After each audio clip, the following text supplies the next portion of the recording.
Est-ce que ça t'est déjà arrivé de dire oui à Dieu et de te sentir un peu seul juste après? Comme si quelque chose de très grand venait de commencer, mais que personne autour de toi ne pouvait vraiment comprendre. Dans ce passage, Marie vient de dire oui. Et la toute première chose que Dieu lui donne, ce n'est pas une solution, c'est une rencontre. Dans le dernier épisode, on avait vu Marie dire ce oui. Un oui courageux, coûteux, humble. Et aujourd'hui, on ne quitte pas Marie, on la suit. Parce que juste après ce moment immense, Luc nous raconte quelque chose de très simple en apparence. Marie part en voyage. Et ce détail, il pourrait bien changer complètement la manière dont on comprend ce passage. Je te propose qu'on lise ce passage ensemble et garde en tête cette question. Qu'est-ce que Dieu donne à Marie juste après son oui? Dans ces jours-là, Marie se leva et se rendit en hâte dans la région montagneuse, dans une ville de Juda. Elle entra dans la maison de Zacharie et salua Élisabeth. Quand Élisabeth entendit la salutation de Marie, l'enfant bondit dans son sein. Et Élisabeth fut remplie du Saint-Esprit. Elle s'écria d'une voix forte, « Tu es bénie entre les femmes, et béni est le fruit de ton sein. Qui suis-je pour que la mère de mon Seigneur vienne me rendre visite? Car vois-tu, dès l'instant où ta salutation a frappé mes oreilles, l'enfant a bondi de joie dans mon sein. Tu es heureuse, toi qui as cru que ce que le Seigneur t'a annoncé s'accomplira. » Marie dit alors, « Mon âme exalte le Seigneur, et mon esprit se réjouit en Dieu, mon Sauveur, parce qu'il a porté son regard sur son humble servante. Car désormais, toutes les générations m'appelleront bienheureuse, parce que le Tout-Puissant a fait pour moi de grandes choses. Saint est son nom, et sa miséricorde s'étend d'âge en âge sur ceux qui le révèrent. Il a déployé la force de son bras, il a dispersé ceux qui avaient des pensées orgueilleuses, il a renversé des trônes et des puissants, et il a élevé les humbles. Il a comblé de biens ceux qui avaient faim, et il a renvoyé les riches les mains vides. Il est venu en aide à son serviteur Israël. Il s'est souvenu de sa miséricorde, comme il l'avait promis à nos pères, à Abraham et à sa descendance pour toujours. Marie resta environ 3 mois avec Élisabeth, puis elle retourna chez elle. Il y a un détail dans ce passage que j'ai failli rater. L'ange, en fait, ne dit jamais à Marie d'aller voir Élisabeth. Il lui donne un signe, et Marie décide de partir, d'y aller, en hâte. Pourquoi? Il y a peut-être plusieurs raisons, et moi j'aime l'idée qu'il n'y en ait pas qu'une. Il y a peut-être une part de vérification du signe. Elle part vérifier que l'ange disait vrai, ce qui serait très humain et très compréhensible. Rappelle-toi, l'ange lui a dit que Élisabeth était enceinte alors même qu'elle était stérile. Il y a peut-être aussi une part de fuite, parce que rester à Nazareth, enceinte et non mariée, même fiancée, c'était dangereux. On en a parlé dans le dernier épisode. Elle sait ce qu'elle risque. Partir, au moins un temps, c'est aussi une manière de se protéger, de se donner le temps de souffler avant d'affronter. Mais je crois qu'il y a peut-être une troisième raison. Et pour moi, c'est peut-être la plus belle. Marie part parce qu'Élisabeth est la seule personne au monde qui peut comprendre ce qui lui arrive, sans qu'elle ait à expliquer, sans qu'elle ait à se justifier, sans qu'elle ait à convaincre. Pense-y une seconde. Qui d'autre pourrait-elle aller voir? Joseph? Elle va devoir lui expliquer. Et on imagine que ça va pas être simple. Sa famille? Pareil. Ses amis? Même avec les meilleures intentions du monde, elle pourrait pas vraiment saisir ce qui se passe. Mais Élisabeth, elle vit aussi quelque chose d'impossible, de miraculeux, qui dépasse la logique humaine. Et en plus, l'ange lui a dit qu'elle était au courant. Alors Marie part, en hâte, vers la seule personne à qui elle n'aura pas besoin de tout expliquer. Alors je me suis posé une question. Est-ce que nous, dans nos vies, on a une Élisabeth? Quelqu'un à qui on peut tout dire, sans expliquer. Quelqu'un qui comprend, même quand tu n'arrives pas à formuler, à dire vraiment. Parce que ça, c'est vraiment précieux. Parfois, la réponse de Dieu à notre oui, à nos problèmes, c'est une personne. Et là, la scène qui se passe quand Marie entre dans la maison d'Élisabeth, franchement, mais Élisabeth, elle me bouleverse à chaque fois. Elle est directement remplie du Saint-Esprit. Et sous l'impression de cet esprit, elle sait. Elle sait qu'elle est en présence de la mère de son Seigneur. Elle sait que l'enfant que Marie porte est béni d'une façon qui dépasse tout, et le bébé qu'elle porte, lui, il bondit de joie dans son ventre. C'est extraordinaire quand on y pense, parce que qui reçoit la révélation dans ce passage? Pas un prêtre dans un temple, pas un homme instruit, pas une figure officielle, pas Zacharie. C'est Élisabeth, une femme âgée, enceinte chez elle. Et c'est elle qui prononce la première confession de foi sur Jésus dans tout l'évangile de Luc. La mère de mon Seigneur. C'est elle qui dit ça. Et tu te souviens, dans les épisodes précédents, on avait vu Zacharie, dans le temple, dans le Saint des Saints, le cadre le plus sacré qui soit, avec son titre de prêtre, son service officiel. Et lui, il avait douté, il avait demandé une preuve, et il s'était retrouvé réduit au silence. Élisabeth, elle n'a même pas besoin de poser une question. La révélation lui vient directement et elle la proclame. C'est le même Dieu, c'est le même esprit, mais il choisit de se révéler ici à une femme ordinaire, dans une maison ordinaire, comme il avait choisi de venir chez Marie à Nazareth plutôt que dans un temple. Oui, parce que Dieu entre dans l'ordinaire. Il l'avait fait avec Marie, il le refait avec Élisabeth, et il le fait aussi pour nous aujourd'hui. Et il y a un détail dans les mots d'Élisabeth que je ne veux pas qu'on rate. Elle dit à Marie, « Tu es heureuse, toi qui as cru ».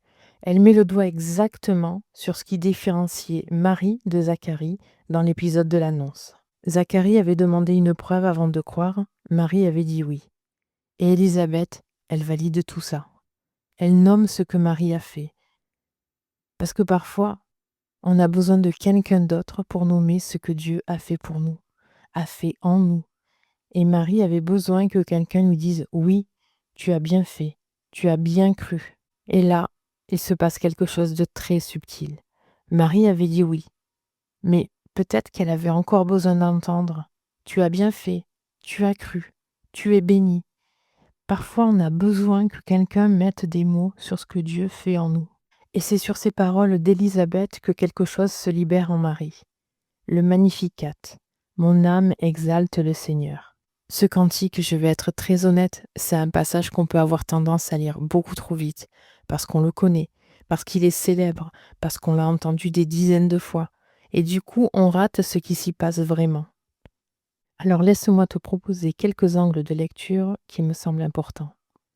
Premièrement, Marie révèle le caractère de Dieu. Elle ne chante pas juste ses propres émotions. Elle peint un portrait de Dieu. Il est saint, il est miséricordieux, il est puissant, il est fidèle. Elle ne parle pas d'un Dieu lointain, flou, vaguement bienveillant. Elle parle d'un Dieu engagé, d'un Dieu qui a un nom, qui a un caractère précis et qui agit concrètement dans nos histoires, dans notre histoire à nous, l'histoire des hommes, l'histoire des femmes. Deuxièmement, Dieu agit. Il renverse les puissants, il élève les humbles, il comble les affamés, il renvoie les riches les mains vides. Et là, certains pourraient se dire, mais c'est partial, non? C'est arbitraire. Est-ce qu'il y a un Dieu pour les pauvres et un autre pour les riches? Ou est-ce que les riches n'ont pas le droit d'avoir un Dieu? En fait, je pense que ce n'est pas ça que dit Marie. Ce que je lis dans ce passage, c'est plutôt que Dieu se tourne vers ceux qui sont dans la posture pour recevoir. Les mains vides se remplissent, mais les mains déjà pleines n'ont plus de place.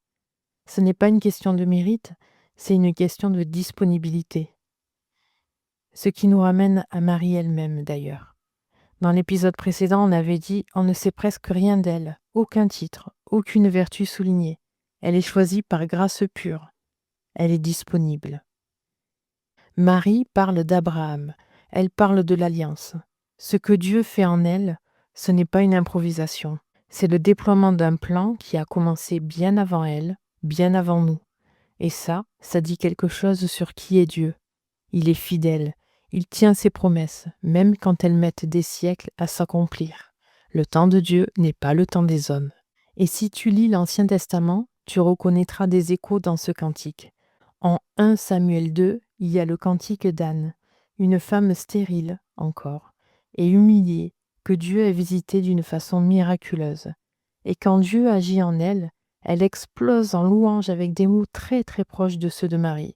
Et ce n'est pas un hasard. Luc construit un pont délibéré entre les deux. Marie, C'est comme l'héritière d'une longue lignée de femmes que Dieu a visitées dans leur impossibilité. Et quatrièmement, et c'est peut-être le plus beau, Marie voit son histoire complète alors qu'elle en est à peine au début.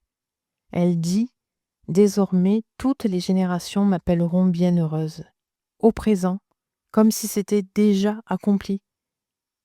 Elle qui ne sait pas encore comment Joseph va réagir, elle qui ne sait pas encore comment ça va se passer avec sa famille, avec les voisins, elle qui ne sait pas encore ce que cette grossesse va réellement lui coûter. Et pourtant, elle le prophétise en louant. Elle parle du futur comme s'il était déjà là. Ce n'est pas de l'inconscience, c'est une foi qui habite dans le futur de Dieu. Une foi qui dit « Je ne vois pas tout », mais Dieu, lui, il voit l'histoire dans son entier. Dieu ne laisse pas Marie seule avec son oui. Dieu ne donne pas seulement des appels, il donne aussi des présences pour les porter. Parce qu'il y a un détail à la fin de ce passage, un tout petit verset qui pourrait complètement changer ta manière de voir Dieu. Le verset 56, court, discret, presque anodin. Marie resta environ 3 mois avec Élisabeth, puis elle rentra chez elle. 3 mois. Et le texte ne dit rien de plus. Mais si on y réfléchit, qu'est-ce qui s'est passé pendant ces 3 mois? Luc ne le raconte pas. Et ça fait partie des endroits de la Bible où le silence dit peut-être autant que les mots. Moi j'imagine. J'imagine 2 femmes, 2 grossesses impossibles, 2 histoires qui dépassent tout ce qu'on peut expliquer.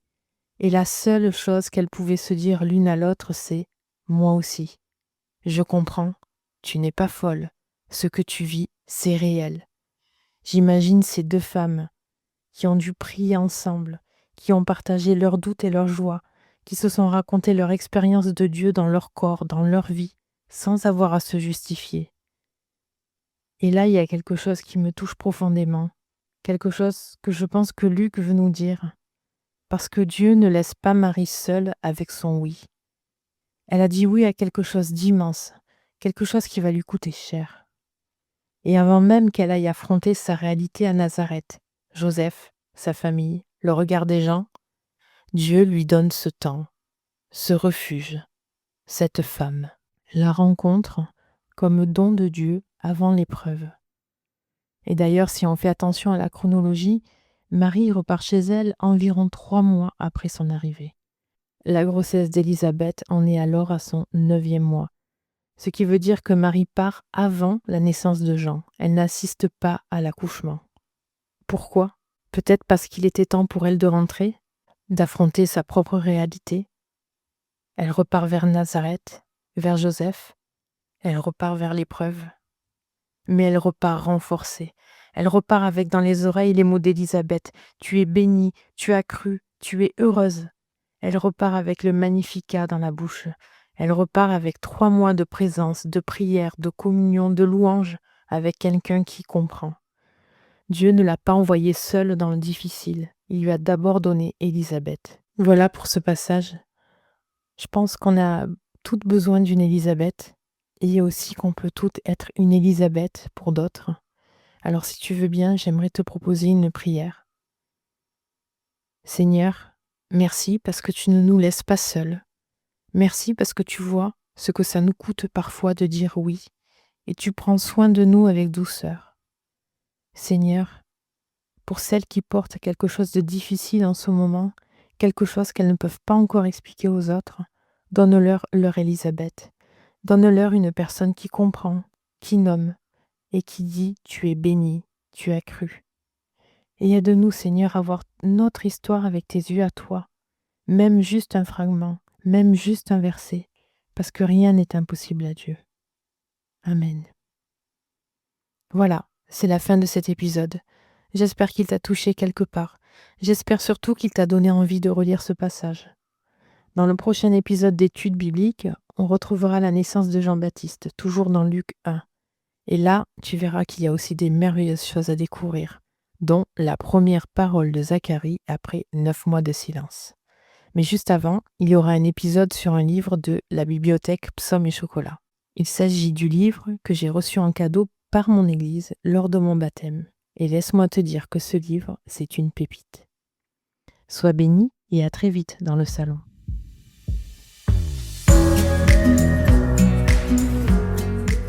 Si cet épisode t'a fait du bien, partage-le à une amie qui en a besoin. C'est la plus belle façon de m'aider à continuer. On se retrouve vendredi prochain dans le salon. D'ici là,